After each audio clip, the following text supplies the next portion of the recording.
amazing, yes, he's amazing. Give him all my praises, cause he died for you and me. He's so amazing, yes, he's amazing. Give him all my praises, cause he died for you Tell and somebody me. who can tell somebody who will tell somebody. Let's talk. And that's why I keep praising him, cause he. Let's talk. Okay, so tonight, y'all can tag some people, share if you want. Tonight I have an awesome guest with me tonight. Um, I was introduced to him by my cousin Carla. Hey Janine, via Facebook. I've heard a little bit about his amazing. Hey Darlene, hey Teresa, journey down south. Um, I just read a tiny bit and I heard a little bit from him because I like to hear it firsthand on the interviews as well. So I don't get into a lot of details about the in depths of their journey. I want him. Red, I think I saw you earlier. Send me an invite to come in. Mr. Red Martin and his wife. And Lord, I done forgot his wife's name. Y'all forgive me. But I'll let him tell y'all his wife's name. If I'm not mistaken, this journey that they are on right now is a tag team situation. But like I said, I don't want to talk too much about it because I don't know a lot about it. But I've read a little bit, and y'all, he's got an amazing, awesome testimony. So when he sends me the invite, I'm gonna bring him in. Y'all make him feel at home. Make him feel comfortable. Send him some love. Hey, Linda. Let him know we're family. You don't have to be nervous. I know he's not. He's probably not because he's out there doing his thing. God is blessing him. Woo! Did can Hallelujah! you hear me now? Yeah! Hallelujah! That's awesome. Can you hear me now? How you doing? I hear you Okay. perfectly well. All right. Yeah. How you doing, Mr. I'm Red doing fine. Martin? How are y'all? I am. We listen. My peoples are excited that you're here. Listen, tell me your wife's name again because I know y'all ministry that you got going is a team effort, Yes, right? ma'am. It's called Sunday I Dinner. don't. What's her Her name? name is Cassandra Martin. Tell Miss Cassandra Martin I say hello and welcome to the house. She's she's on the You computer can leave watching her now. in if you want. She's Huh? on the computer watching now. Tell her to come to the screen and tell me, hey, I want my Honey, peoples to see her she said, "Come to the because screen." she's just as important in this thing as you are. There she is, right there. Hi, dear. How you doing? Say hi, honey. Hi there. She's not the camera person. That's all right. That's all right. Yeah. That's all right. Listen, I am honored to have you Well, tonight. thank you. It's an honor to be here. I am. Is this? I've been looking forward to this since you and I talked. Yeah, I've been hearing some awesome things about you. I read up a little bit on your ministry right now that you and your wife got going. Hmm. But I'm not gonna talk too much because these people ain't on here to see me or hear me. They on here for you. Mm. Um, so I'm gonna let you tell us your journey, how you got up to where you are now with your ministry. Whatever God allows you to tell, whatever you feel like you want to tell, the floor is yours. Okay. Well, I'm here tonight to tell y'all about Sunday Dinner with a Twist. And what Sunday Dinner with a Twist is, it's a thing that me and my wife started 2.5 years ago where we go out and feed the homeless. And the reason why we do that, because I've spent up to 18, 20, around 23 years on and off the streets, in and out of the homeless shelters and on the streets. So when I met my wife 4 years ago, she changed my life. And we started getting into giving back because I saw little inklings of how good God was and who He was putting in my life. And then we started this thing. We was out feeding one night, and she asked me how the guys were being able to cook their food, and I told her they was on grills, and she said, "Wow, they're missing Grandma's cooking because her grandmother used to cook every Sunday night." And that's where Sunday dinner came from, because no matter what you was going through, you could always go to Grandma's house and eat. You Yeah. always had a plate. And Yeah. so we put that together of me being homeless and living on the streets in my life and her grandmother's experience. And she's also been homeless once or twice in her life through some situations. And so we put all that together to try to give back to people who are often forgot about. You know, you see them on the street and you walk by, and sometimes people won't even smile at them. And we try to give them a little bit Right. more. You know, we try to give them something to eat. We try to give them like toiletries and stuff so they can clean themselves up and stuff like that. And you know, the crazy thing about Sunday dinner is the people we meet are the most amazing. They're more humble than anybody I've ever met. And these people come from nothing. They have nothing. Wow. And they always talk about God. When we had them a plate of food, they say, "Thank God." And that's one of the Wow. greatest gifts that I've received since doing Sunday dinner. And so that's what Sunday dinner is about. The way I got to Sunday dinner is, Wow. um, you know, I grew up in a family where my dad was a heavy drinker. I can't call him an alcoholic, but he drank heavy. And so I grew up in that kind of abuse. At age 7, my little brother drowned in front of me, and my dad had tried to get him out of the water, and he drowned. So, you know, right at that point in my life, I remember blaming myself at that moment and thinking that everybody was blaming me because he was no longer here. So I started distancing myself from my family. You know, I remember when we used to walk, I always walked behind them because I didn't feel part of. I never felt part of much growing up. Um, so at the age of 11, I was molested by a babysitter, and she had me do things with her kids. And so when I told my parents about it, I don't I don't think they believed me because they kept sending me back. And then after looking over it in my life, I didn't know if at 11 years old I was going back because I was enjoying something I never experienced before. So I had to quit blaming my parents because of that. And that's only because I grew later on in life. I blamed them on my whole life. You know, everything that happened there, everything that happened with my little brother, I started blaming others from what was going on.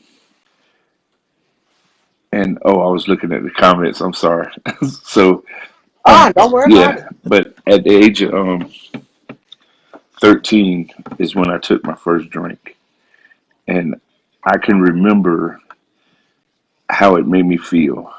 I finally felt a part of something. You know, there was a big hole on the inside, and that alcohol just filled it all up, and I felt normal finally. And so Right. that went on for years of me drinking only to fit in, only to feel somewhat normal. And at the age of 14, my dad died. And I remember that day like it was yesterday. I was with a high school friend, and I came home after cutting grass, and I went to the store, and she said, "What are you doing up here?" And I said, "What do you mean I'm doing up here?" And she said, "Well, your dad's dead." And so I ran home, and I saw all the cars in the yard, and I just took off. Because even though, you know, I went through the abuse with him, and you know, he did the things he did, I still loved him like anybody. He was my hero at that time. And when he died, I lost my hero. I lost everything. So that's when my drinking really kicked off, and I started going. I never felt part of anybody, this group. So I always went to places where I started thinking that I was a little bit better than them. So I started hanging out in dark places. And that's where I got introduced to the drugs and the alcohol, more alcohol and the life that brings. I didn't do good in school because I was always the class clown.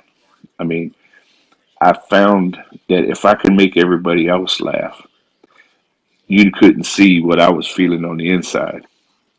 You couldn't see the real Wow. me because I put that mask on.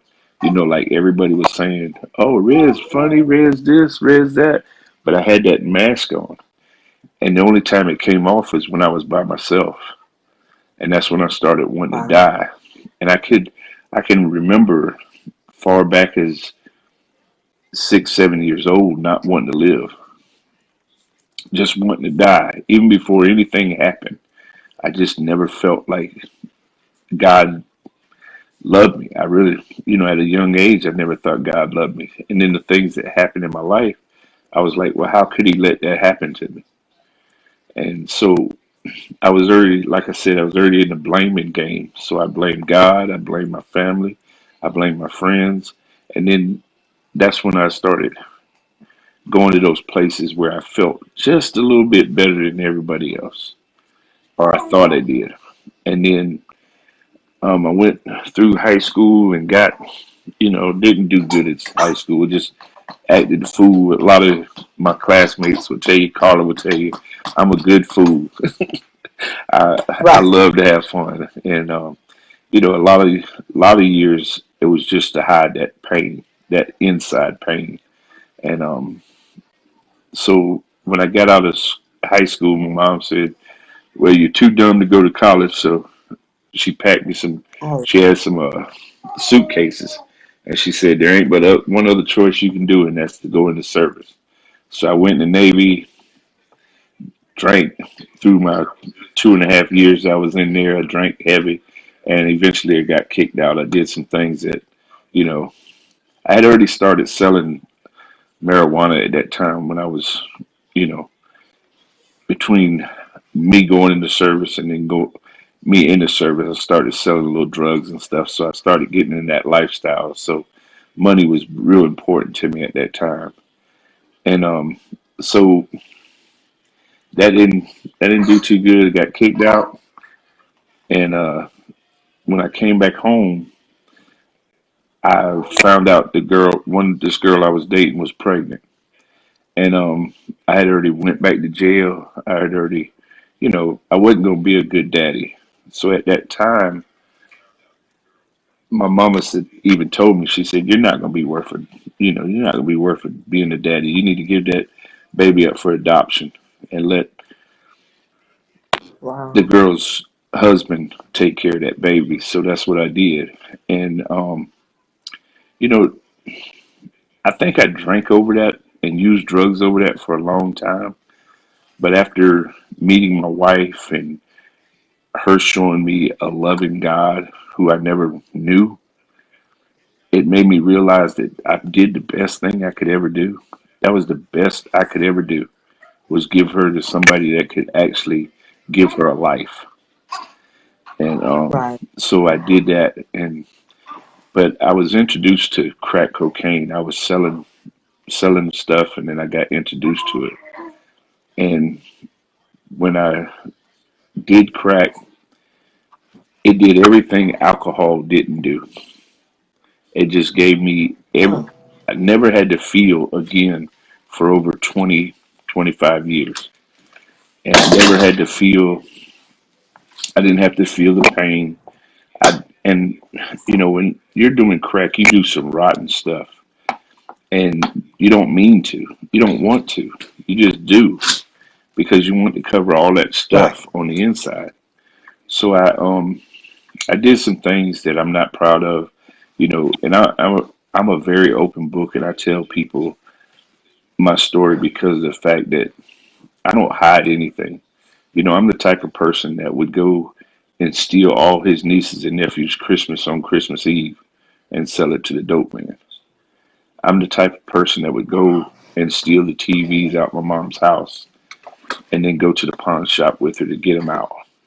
You know, that's who I am on drugs and alcohol.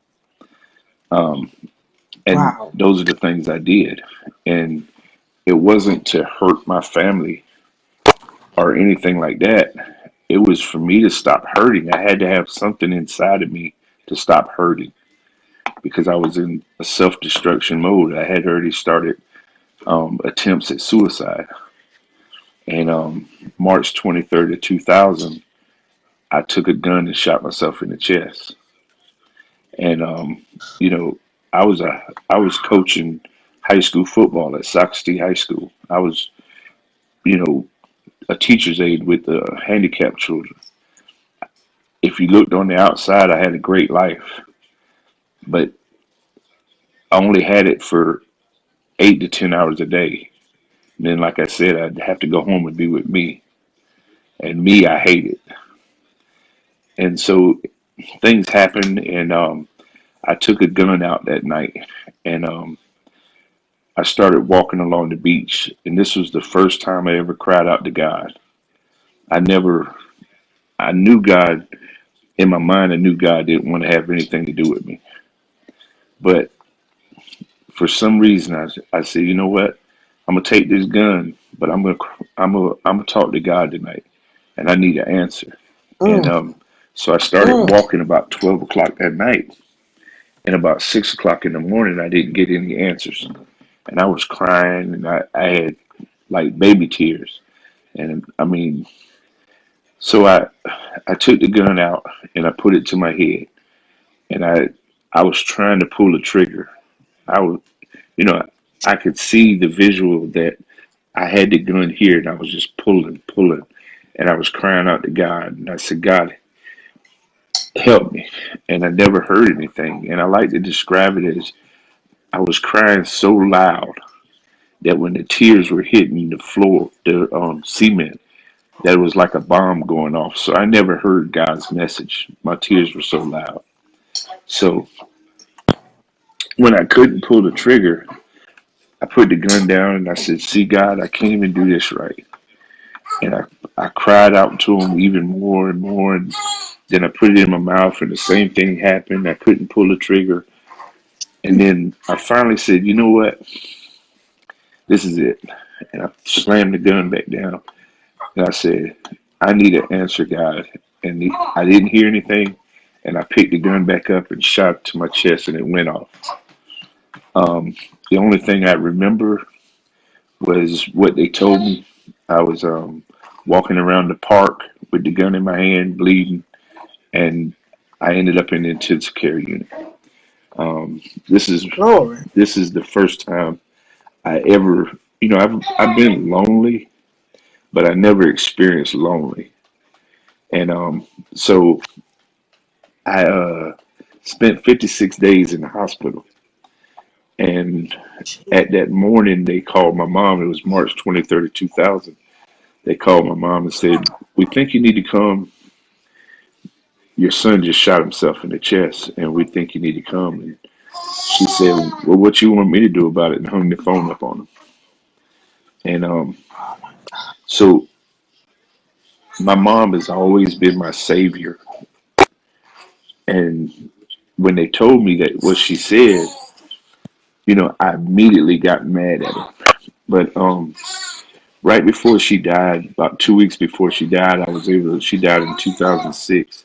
I was able to go and talk to her about that instance. And I said, why'd you do that? You know how much hurt that was that you did that? And she said, well, you remember when I used to get phone calls and you'd be out there using drugs? Every time the phone rang, no matter what time it was, it could be the daytime or the nighttime, didn't matter. The phone rang and my heart dropped because I knew that they was gonna tell me you was dead, that they was gonna tell me Glory. you was gonna tell me you needed money or they were gonna kill you.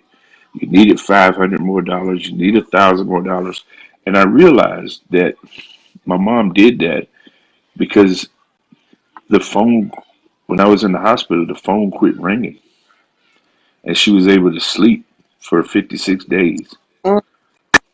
And so, and I didn't realize that until later on in life, but I held on to that for years, at least 6 years of, you know, her just telling me that, hey, I'm not going to be there for you. So 56 days in the hospital, and I got out, and still no family. And I realized what I had done was, and I realized that now, you know, I had told my family I was going to do better over and over and over again, and they would invite me back in, and I would do them the same way. And Right. so I no longer could be mad at them for my actions. So that's what happened with this gunshot. But that didn't change the fact that I still wanted to die. You know, from 2000 up until 2018, and even before that, I couldn't remember 3 days in my life that I wanted to live in a row. I always had that in my mind that I wanted to die, and I hated God for waking me up. And I would cuss him. I would cuss God, and I'd say, God, you don't love me because you wake me up every morning, and then you won't let me die. And so I met my wife in 2016. I was homeless, and me and her met, and we became best friends. And uh, I still didn't believe in God. I knew she was a great person. Anybody that could stick with somebody that was homeless and doing the things I did, she had to be something. So I realized that what God did was God took one of his angels and said, I think you deserve this. And he gave me one of his angels. Excuse me. And she never gave up on me. She always was right there beside my side. And she was like my mother was, you know? My mother was always there. Even when she didn't want to be there, she was always there. And that's what Cassandra did. Cassandra did that for the first 2 years we was together because I was still struggling with depression. I was still dealing with what I was dealing with, wanting to die. And then, she showed me a loving God, and I started to believe a little bit about God. And what happened was, an old man sat me down, and he asked me. He said, John, what's your opinion about God? And I said, well, Sterl, I don't think he loves me. I'm a piece of junk. I'm not worth anything. He don't want to have nothing to do with me. And why should he? And he said, well, let me get you to do something. And he gave me a piece of paper and a pen, and he said, I want you to write down how many times you've been to jail, how many times you've been to treatment center, how many times you've been in a psychiatric hospital, and how many times you honestly tried to commit suicide. And he said, honestly, and I tell you that because he knew me. He knew I was the type of person that would take 100 pills and say I wanted to die, but then right before I felt the effect, I would call 911 because I wasn't really wanting to die. I was wanting somebody to see the pain, see the hurt.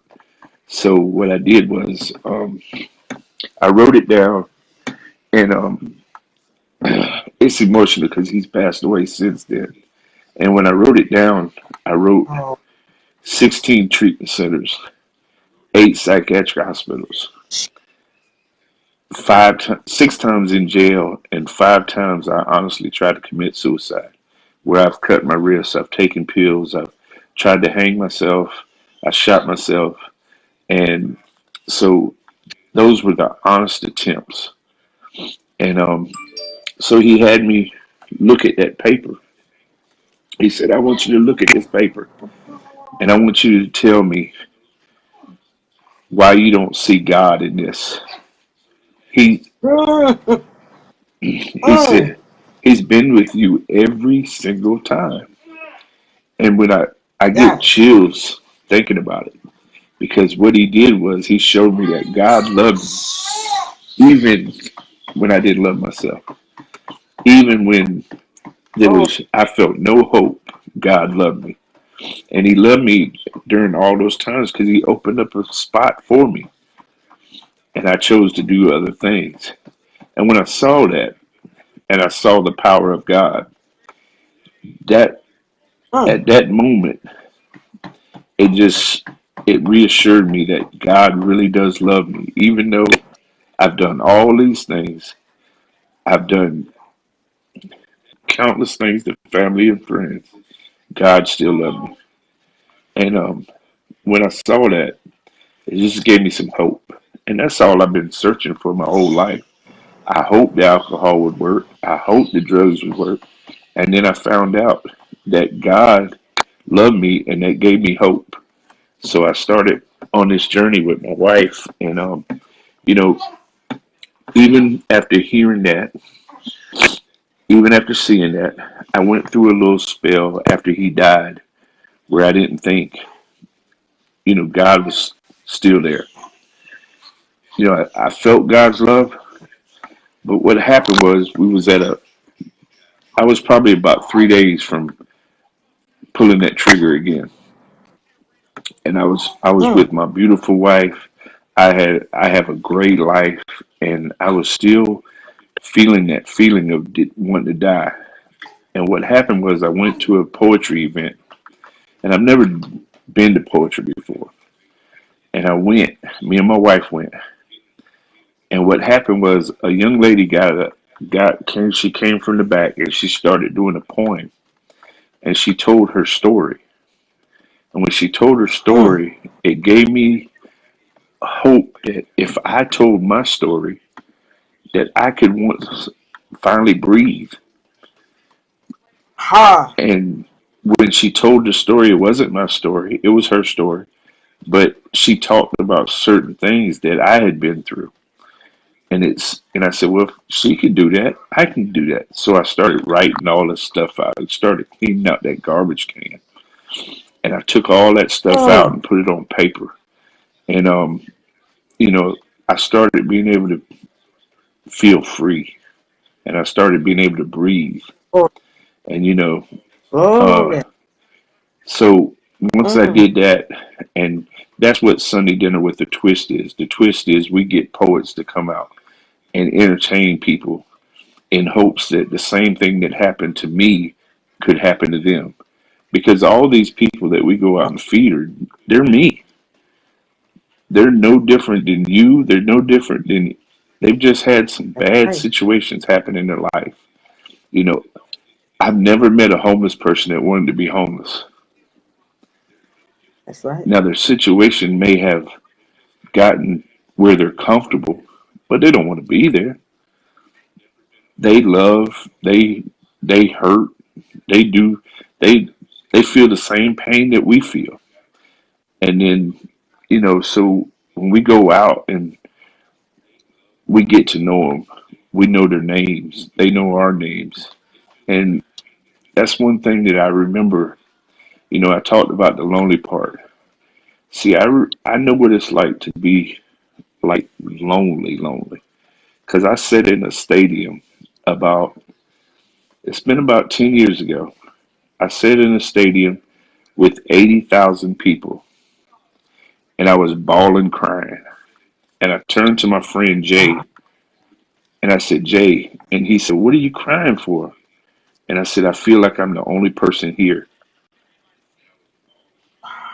And so that's the way a lot of these people out here feel. They feel lonely. They feel all left alone. And that's what we try to give them is a little bit of hope. We try to give them, just a sense of somebody cares. And that's why we do what we do. And, you know, I, I tell you, God is so good. I mean, I never thought my life could be this great. And I haven't really even done anything. I just I show up every day and I give him all the praises, and things happen. Not saying I don't Hallelujah. have bad days, because I do, but they ain't even close to the good days I had when I was using alcohol and drugs. Mm, So I just really appreciate you uh, allowing me to come and share a little bit of my testimony. Um, December 1st, I will be, well, next week I'll actually be free 2 years of no alcohol, no drugs. But I don't celebrate until December 1st. And I do that because look at of God. a little personal reason. But, you know, life is good today. And it's only because God took that angel and he put it in my life. And he knew Mm, exactly what I needed when I needed it. And I will tell you this story because I told y'all that I gave my baby up for adoption at mm-hmm. earlier. Well, being out there in the streets and feeding the homeless, we found a woman and her boyfriend who was pregnant, and she was under a bridge, living under a bridge. And that morning that we found them, they had told us the story about the rats eating the food out of her hand, and she was pregnant. So we Jesus. put her up in a hotel and tried to get them to get their life together. And when she had the baby, they reached out to us to be the kinship caregivers of young Samuel Dean. Oh, So that kind of shows me again that God said, "You're ready. You're ready yes. to be a good daddy, a good kinship caregiver. You're ready to just be raise a child from the beginning." And I'm just so blessed. I mean, things Uh, like that happen to us every day. I mean, things like that always happen to us. And I know it's because of God, and I know it's because of God's love. So I hope that I hope that was good. I don't know if yeah. so. Wow. You I'm got me crying like a baby. I'm sitting here trying not to cry. Now I owe my wife $20 because every time I crash, I owe her $20. This is this is awesome. Yeah, it's a good life. Your life, your life journey this far is gonna help. It's gonna restore somebody else's life. Which that journey that you've taken, there's healing that's happening in somebody's life because of you, because of your testimony. This is powerful. Well, thank you. It's hard. It's powerful. You don't have to apologize to us. We cry all the time. Yeah, but I'm we, sitting here, I kid you not. I've been trying not to cry the whole time because I'm a big baby. And I get excited when I hear about the move of God and how God moves and just change people's lives. yeah. I cry all the time. So I'm trying to be a big girl tonight. I promised myself earlier I wasn't. So I'm sitting here trying to be a big Well, I girl understand. and not shed a tear. But I promise you, Red, you got me at the edge now. Well, You got me at the I edge. try not to do that. I try to just give it like God wants me to, and I just Mm, you a powerful man. thank you. One thing I love about all of what you said is that you said God gave you one of his angels in your wife. Yeah, That was one of the most powerful things I've heard from a man. I mean, there's no other way to describe it because if you Wow. take somebody like me who was homeless, living in the streets, with nothing. I was riding a moped at 300 pounds, and she was driving a Mercedes. And she saw something in me that I couldn't see in myself, that nobody else could. So there couldn't be nothing but God saying, you know what? Here, I got an angel for you. Here you go. And she was going through some changes in her life. So it's kind of like God put us together. And Mm. we realized that, I wasn't no angel to her, I don't think, but she was definitely an angel to me. And our friendship from the beginning, you know, it was strong because I felt like I finally talked to somebody, and we just we kicked it off. And 4 years later, we'll be married 2 years on the 24th of December, and I'm so blessed to spend the rest of my life with her. You know, I actually at night I wait for her to go to sleep so I can watch her breathe and sleep, and I just enjoy. Okay, Red, I am not crying. I enjoy just watching her wake up because I know once she wakes up, then I get to spend another day with her, and that's just Oh, it. Can't be nothing but God. She don't. She ain't even crying. So wow. yeah, That is such an awesome love story. yeah, it is. I I'm I encouraged. I almost gave up that God gonna send me my Boaz, but you and Cassandra, listen, y'all got me encouraged right about now. yeah, yeah. I mean, it. I That wasn't looking is, for it. oh my God, I wasn't looking for it. that's awesome. Yeah, I wasn't looking for it. She The just. way that you, the way that you talk about her, and oh my God, this is one of the most beautiful things I ever heard from a man. That is amazing. When you know, you know, and I don't have to think about when I talk about her. I just talk, and this is what comes out because. Wow. And I've been in relationships. I've never talked about anybody like them. Not to say they're not good people. It's just that God didn't put that angel like He did when she came. I honestly believe that you have to You find, some brothers on huh? you helping some brothers on here tonight. But I mean, I honestly You feel you like you if you you, teaching some brothers. but I honestly feel like if you can't love your wife, your girlfriend, like I love her, then you might need to change the option because there's only Wow. one way to love, and there's only one way to talk about somebody that you love. Because I treat her just like I treat God's love. That's the way I love her. I love her just as much as I love God. Oh, that's the word though. This is, oh my. Okay, I'm not crying tonight. Rebecca, you're not crying tonight. See where I got my tissue and everything sitting right here because I know I cry every tissue. Is Carla over here? Oh my, this is amazing. You guys have awesome, awesome, beautiful love story. You Yeah, gotta write a book.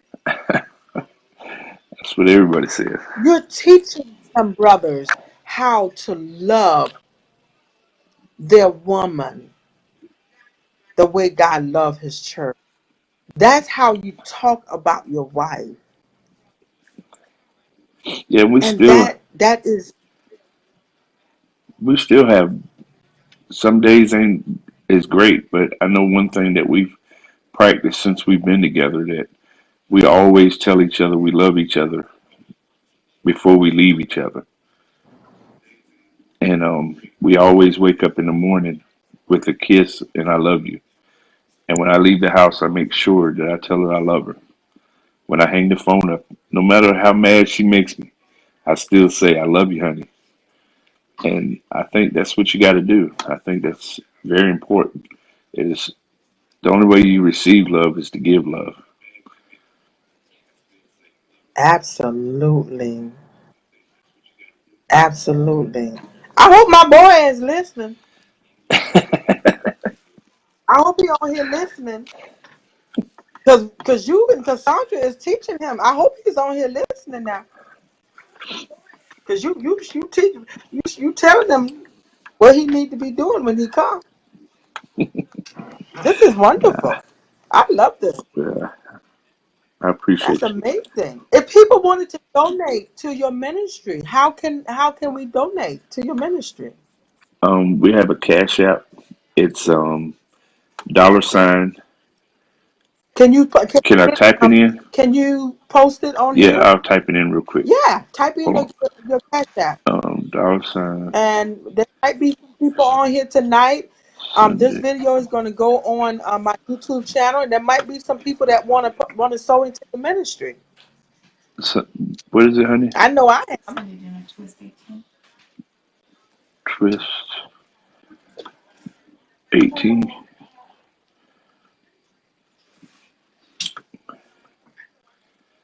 And then we also do a fundraiser on Facebook too. I just got to do one starting tomorrow. I'll probably do it tonight, Okay. where we take donations on Facebook, but we're trying to shy away from the Facebook because they take so much money out of it, and then they take 2-3 weeks to give you whatever your donations are. So Oh, really? yeah, we're 3 weeks into feeding people, and we haven't got all the donations yet.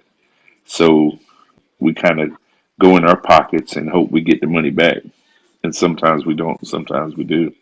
But it's they take I didn't like, even know they do that on Facebook.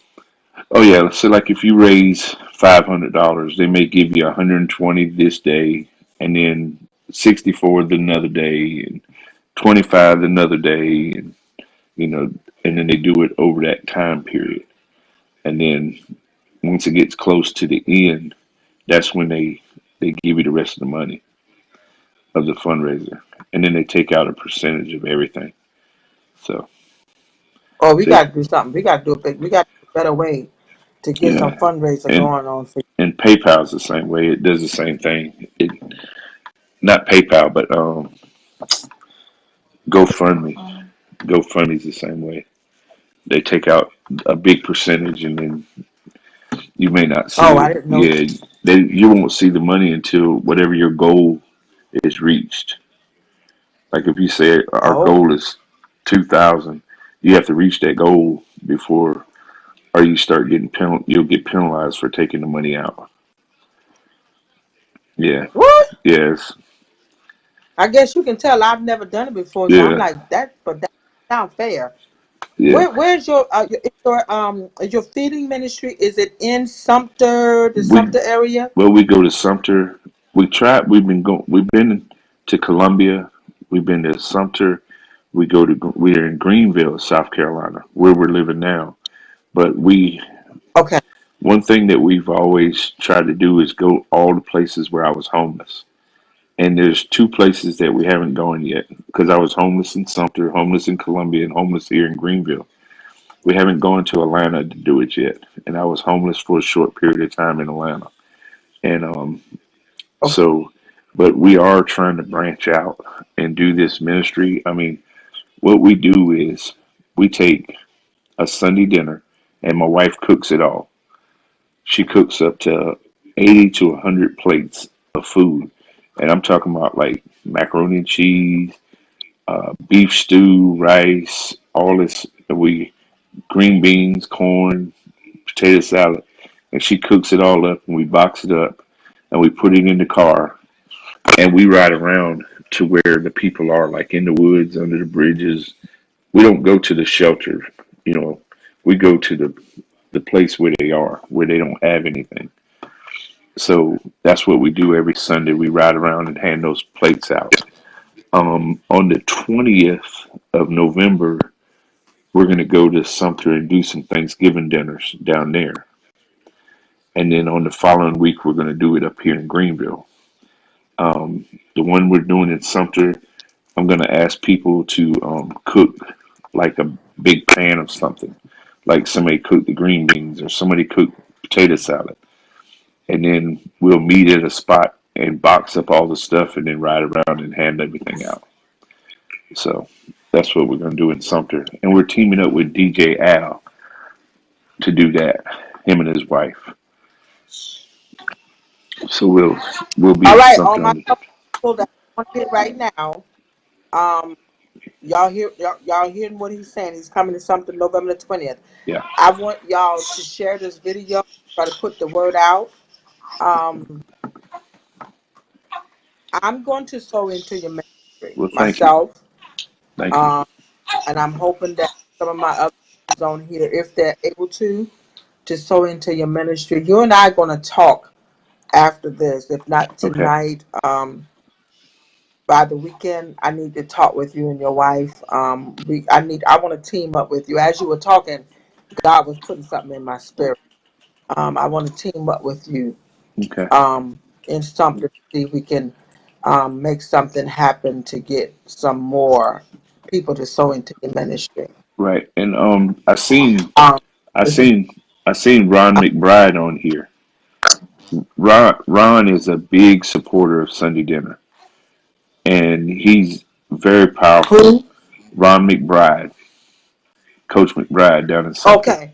Yeah, his name is Ron McBride. He's a big supporter of some Sunday dinner, and real down to earth guy. And he's very powerful in the community, and he helps us out a lot. So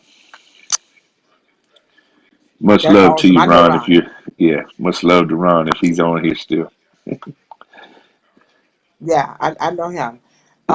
Yeah, this is amazing. Um,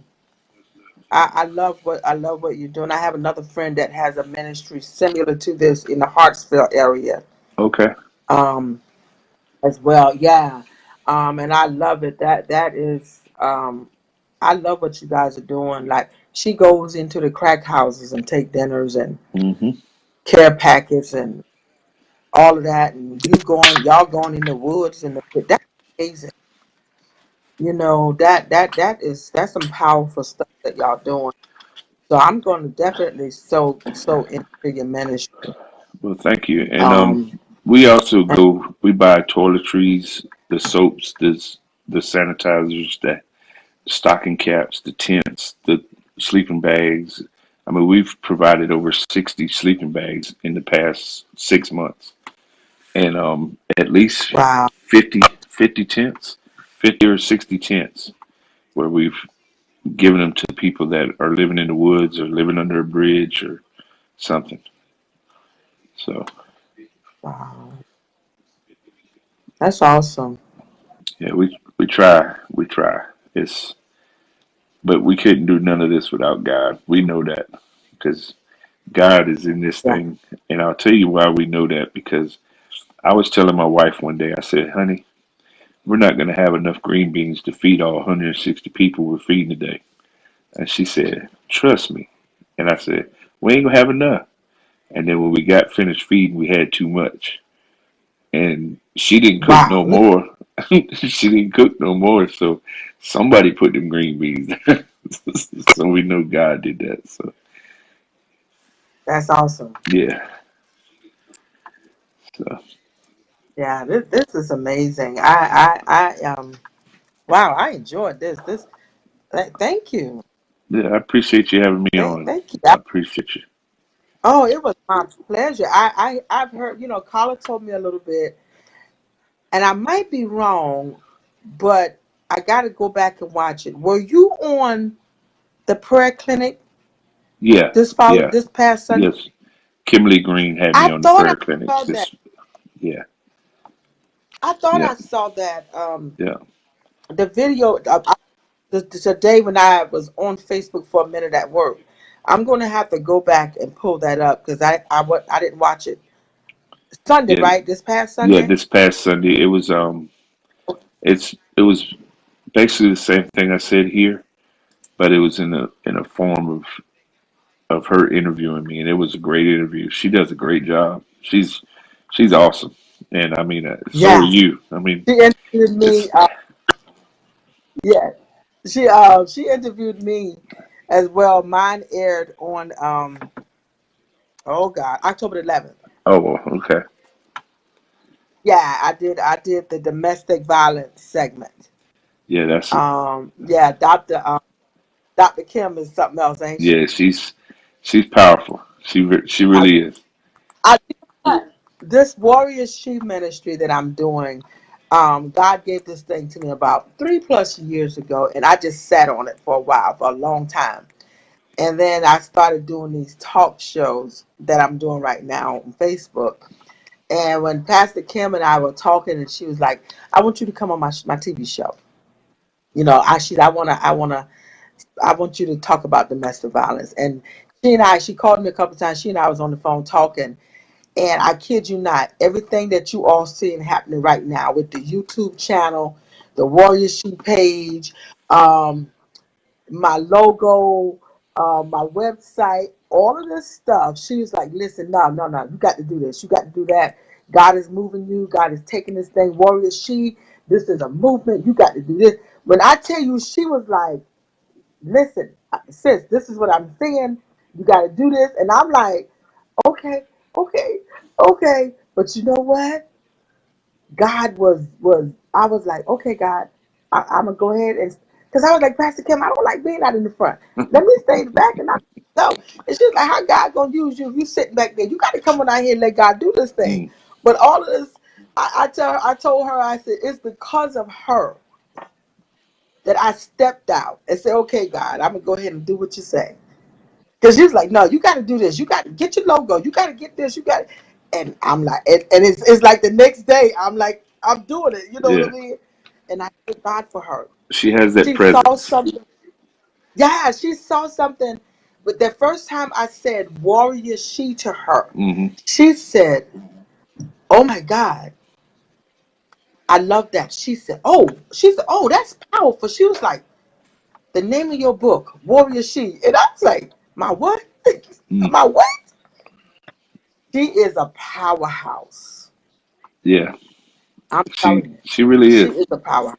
She's gonna Yeah, she's gonna change a lot of people's lives with her ministry. She's gonna change a lot of people. yeah. She's been huh? What did you say, Red? Oh, I said she's gonna change a lot of people's lives with her ministry. Oh, absolutely. Yeah, Oh yeah, absolutely.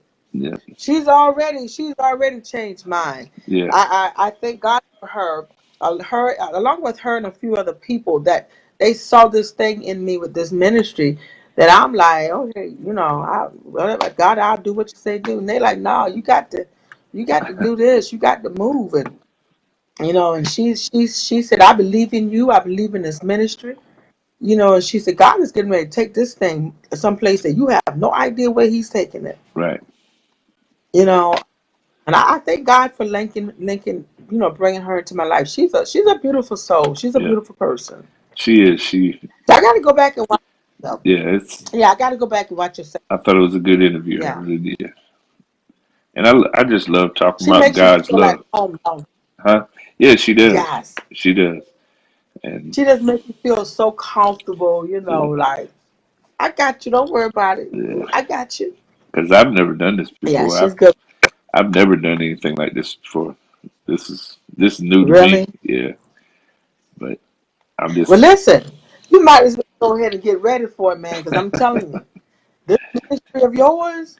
yeah, This thing getting ready to cross over South Carolina, North Carolina. Listen, you might look up and you're gonna be up here in Maryland and DC for about a week, hitting the homeless. yeah. This thing getting ready to go. This thing is moving. Well, that's our goal, and we're also gonna we're looking into taking a trip out to Los Angeles and going out and not not feeding the ministry, not doing the ministry out there, but we want to go see the homeless out there.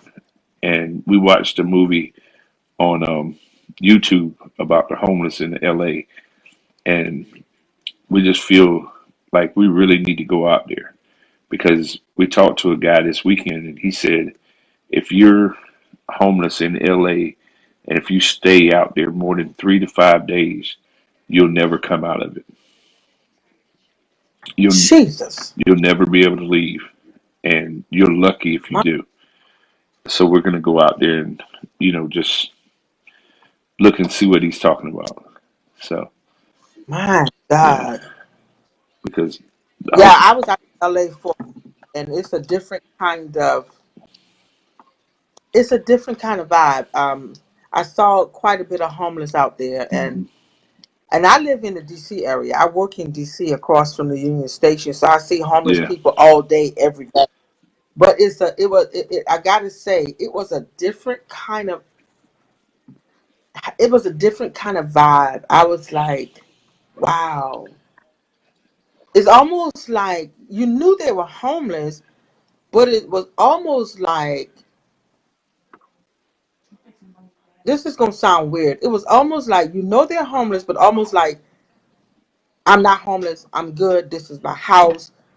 You know, it's like a comfort zone type thing. yeah. I mean, we find that And I know here. it sounds crazy, We find that here. We huh? got a guy right now who's in the woods where he's built his tent into like a home where he's separate. He's got it separated. He's got two tents in there, and he's got it covered up where if somebody needs a bed, he's got a bed.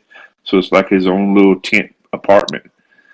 And then under the bridge, they have the cubby. Like you have the barriers through the bridge that go through. They've cut out the dirt into cubby holes where each of them have a spot to lay down in. And there's like 5 spots. Yeah, My God. yeah. So it's Oh wow. and Well, you'll never I'm see it. definitely gonna be. Oh, go ahead. Yeah, I'm it's sorry. sad. I tell you what, I've been living here 26 years, over Wow. 26 years, and I still can't get used to uh, seeing the homeless people And like that. can I say this before I leave? One of the Absolutely. main things that we see is when you see somebody out there begging for money and are and you have an opinion. Well, if there's plenty of jobs out here, they can go get a job, and a lot of people have that opinion on it. And I just want to explain something, and I just want to share something. Okay, say like if you got Joe, and Joe is homeless, and you own a Hmm. business, Miss Rebecca, you own a business, and you say, Joe always waves to me, he smiles to me. I'm gonna give Joe a chance. I'm gonna take him and give him a shower. I'm gonna put some clean clothes on him. He comes to work, does a great job for you, day one. Well, Joe goes back to the woods. Mm. Joe comes back day two. He does a great job for you. Joe goes back to the woods. There's no more shower because Miss Rebecca already gave him a shower. And a lot of people won't give him a shower over and over every day. So he comes back day three, day four. Well, day four, Sheila is over in the corner. She's been a great employee for you for 10 years. And she says, Miss Rebecca, um, I can't work in these conditions with Joe smelling like that. He hadn't taken a bath in 4 days. He's wearing the same clothes. Well, who are you going to get rid of, Miss Rebecca? Joe or Sheila, who's been with you for 10 years? And people don't realize they don't look that deep into things. And Wow. that's the life of it. I mean, it's not easy to just get a job and stop being homeless. What we need to start doing is give them a place to live first and then give them a job. Mm. Teach them how to live first and then give them a job. So we give them a job and then say, stop being homeless. Well, what else are you giving them? You're not giving them anything else. Wow. See, because Joe keeps going home and he ain't got nothing to eat. And then imagine coming to work 3, 4 days in a row with nothing to eat. So when Wow. and then when they're taking money, and you say, well, all they're going to do is buy alcohol and drugs. Well, guess what? That drink or that drug may be the one that saves their life. Because I used to Jesus. be, I was an alcoholic, and when I needed a drink and didn't have one, I saw some things that I'm not happy about seeing. I saw the purple elephants and the blue moons and the green rainbows and all that stuff, the DTs that you go through. And if it wasn't for somebody giving me a drink, I wouldn't be here talking to you today. Jesus. And if you give from your heart, it doesn't matter what they do with the money because you gave from your heart. You gave from God because God never questions on what we do with our money. So I'm convicted. why are we, and I'm not saying give all your money away, but if you got something extra, give it to them like God gives to you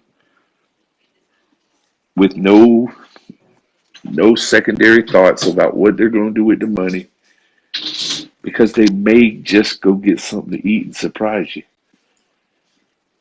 They may go buy a T-shirt. So it's just something to think about. I am. Look, y'all, there she is. Hi, Cassandra. I be trying to put her on blast and she won't get in front of the camera for nothing. I am totally convicted, and I'm a giver. Yeah. I'm one of those people, I give all the time. But what you just said about the homeless, because I have found myself in this last couple of years, don't get me wrong, I give to the homeless. Like I said, I work across the street from the Union Station, so they're lined up. I give to the homeless, but there have been a few, and I'm talking about in this last couple of weeks, that I'm looking at them like, I ain't giving you my money. You ain't taking my money to go and buy no drugs. And what you just said just convicted me. Well, I mean, I'm it's, convicted. I, I lived it. I remember, and when I say that, I'm only saying what the same stuff that I did that they do. I used to be the guy to walk up with the gas can and say, my wife is down the street. I need to fill his gas tank up so we can get home. And then they'd say, well, let me get you some gas. I say, no, I just need the money. And then I would take that money and go out and use. So I know it happens, but there was times where I actually took the money and got something to eat because I hadn't eaten in 3 or 4 days. You know, and I'll tell you, a lot of people that are out there homeless have eaten out of trash cans like I did, I and see it. uh, and we take for granted that we have a home cooked meal. And I remember a night where I was walking the streets in Sumter about 2 o'clock in the morning. I went to Waffle House, and the guy was taking out the trash, and I said, "Hey, is there anything to eat in there?" And he took the box and he dumped it in the trash. And I never felt so low in my life. But you know what I did? I went and got that sandwich because I was hungry. I hadn't eaten in 2 or 3 days. So when you give money, that may be that guy that needs that sandwich. And he may go get a drink and he may not, but that's not up to us to decide on what he does with it. It's up to us to do what God wants us to do and give back. And if you want to give something to eat, go buy him something to eat and let him eat. If you don't want to give him money, buy him something to eat because they ain't gonna turn down food.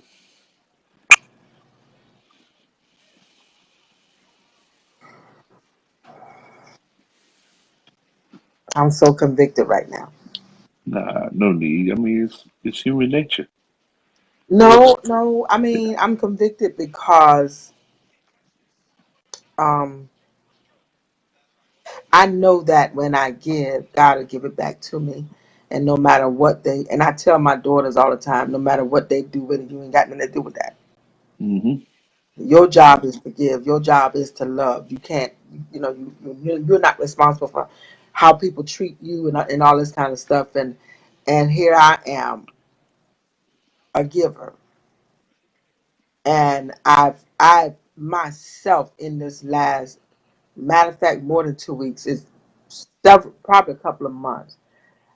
I'm at McDonald's and there's a bunch of homeless people hang out, and I'm looking at them like, I ain't giving you my money. Yeah, but I mean, that's that's just human nature. We're built like that, and I don't fault anybody for being that way. It's just something that I have to do because I know what God's given me. So there's nothing else for me to do but give it back like God gave it to me. And I just I don't give everything I got, but I give what I can. And I don't think people need to go out and, like, if you got $25, I don't think you should go out and give all $25 and then you end up not having nothing to eat. But if you got something extra, is where I think God wants us to give. Thank you. I needed to hear that. That was for me. Well, That was for me. That was reassurance for me, because people that are on here that know me, they know I'm a giver. I give all the time. My daughters be fussing all the time. yeah, Mama, stop giving your clothes away. Mama, stop giving your money away. Mama, stop doing. But I'm a giver, yeah, because I'm a living witness that when you give, God will give it back to you. But I needed that yeah, word tonight. I needed that regarding some homeless people. I give to homeless people all the time down by my job, but there's this other section on that side of First Street that I'm like, I ain't giving you my money, yeah, because that side they are known to be drug addicts. right. You know what I mean? And I needed that word right there was for me. Well, a lot of times Thank you. what I do when I come across stuff like that is I'll go to McDonald's and buy 20 hamburgers. That's $20 and hand out hamburger to each of them. So I'm not giving them money, but it's $20 that I fed 20 people. And you know, Wow. and when you do it, I've experienced only two people that have been negative when we gave them something to eat. And one was he was actually drinking when we gave him something to eat, and the other one he was just he was just real ungrateful. And but the following week they were right back there to get another plate, and they were more humble that week. They were more gracious that week.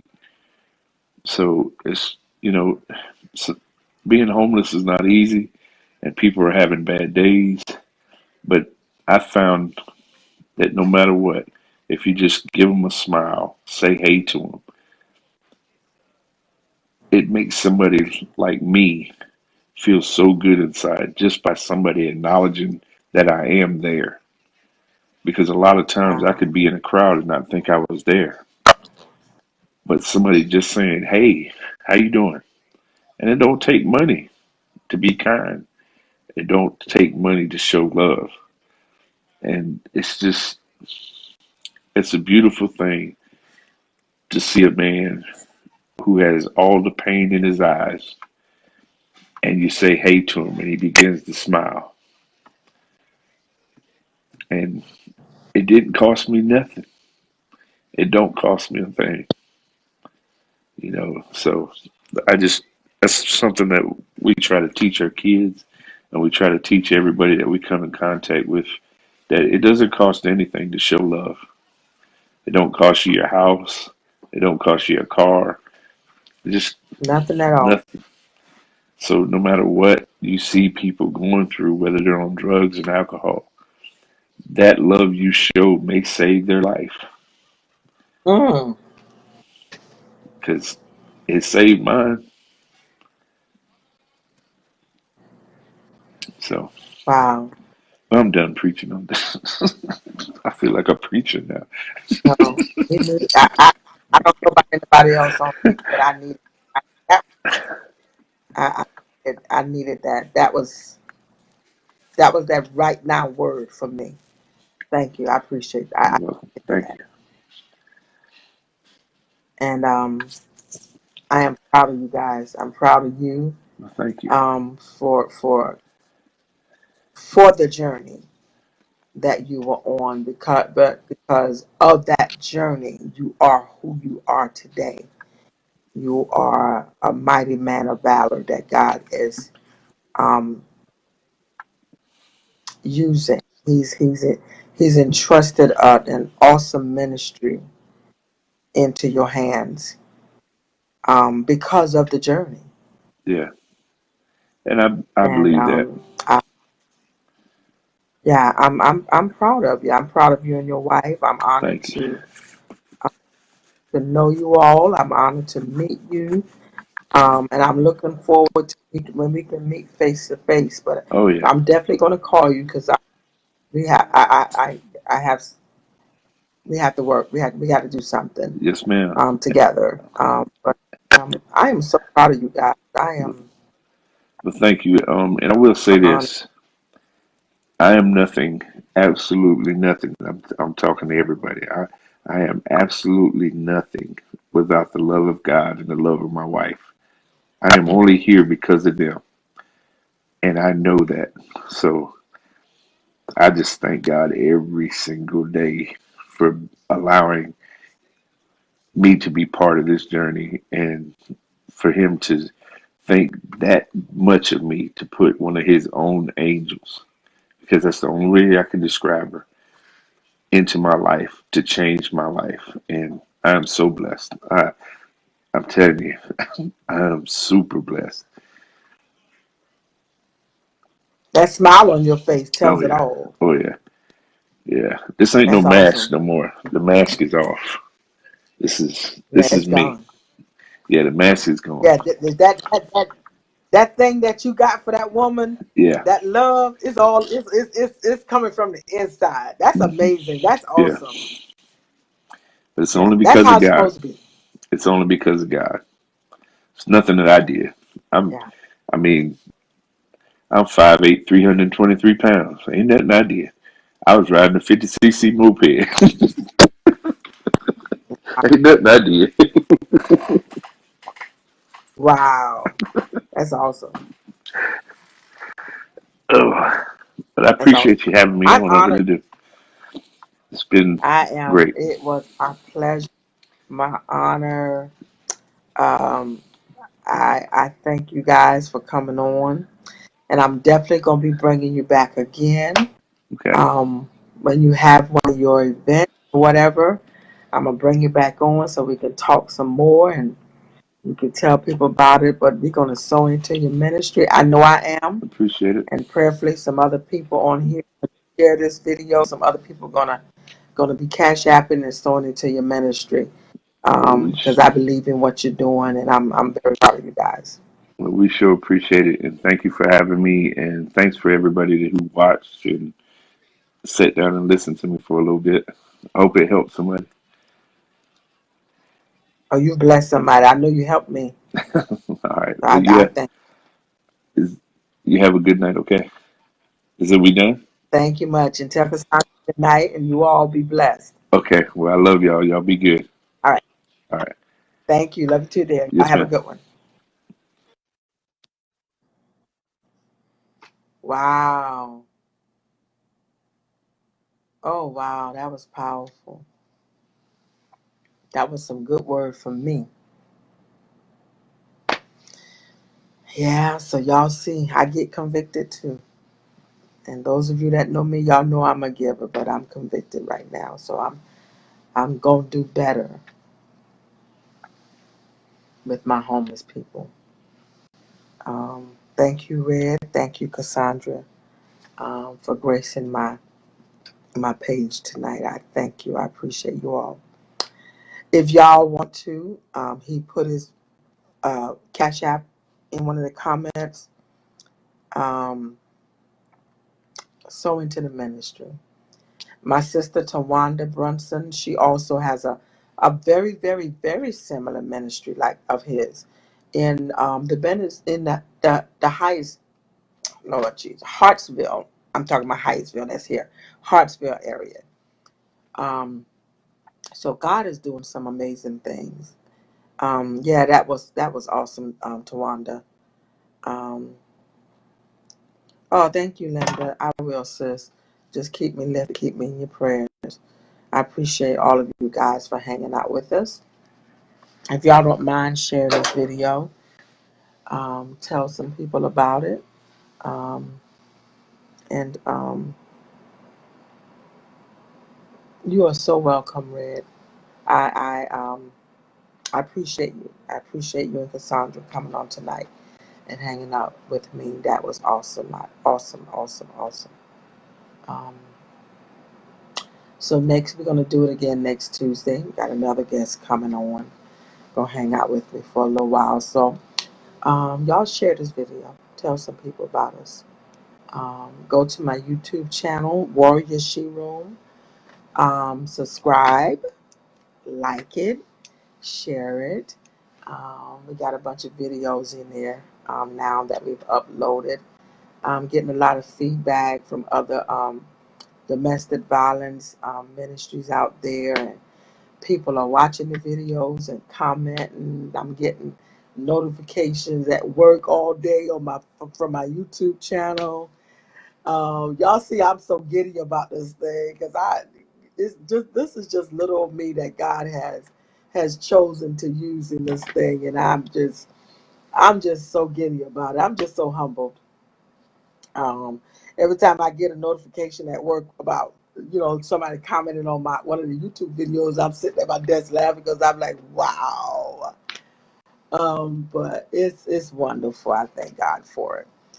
So y'all go to YouTube and pull up WarriorShe Room. That's my YouTube channel. My website is www.warriorshe.org. That's the website. Go check it out. Y'all can send me a message in there. Y'all can comment, whatever in there. Y'all know about the WarriorShe page here on Facebook. Y'all can like it, share it, follow it. Tell your friends about it so they can go like it, share it. The WarriorShe Room page here on Facebook. I thank you guys. I appreciate y'all for hanging out with us. So, tell somebody who can tell somebody who will tell somebody. Next Tuesday night at 7 p.m., we're going to be back here again. Let's talk. Y'all have a good night. Love y'all. Let's talk. He's amazing. Give him all my praises, cause he died for you and me. He's so amazing. Yes, he's amazing. Give him all my praises, cause he died for you Tell and somebody me. who can tell somebody who will tell somebody. Let's talk. And that's why I keep praising him, cause he. Let's talk.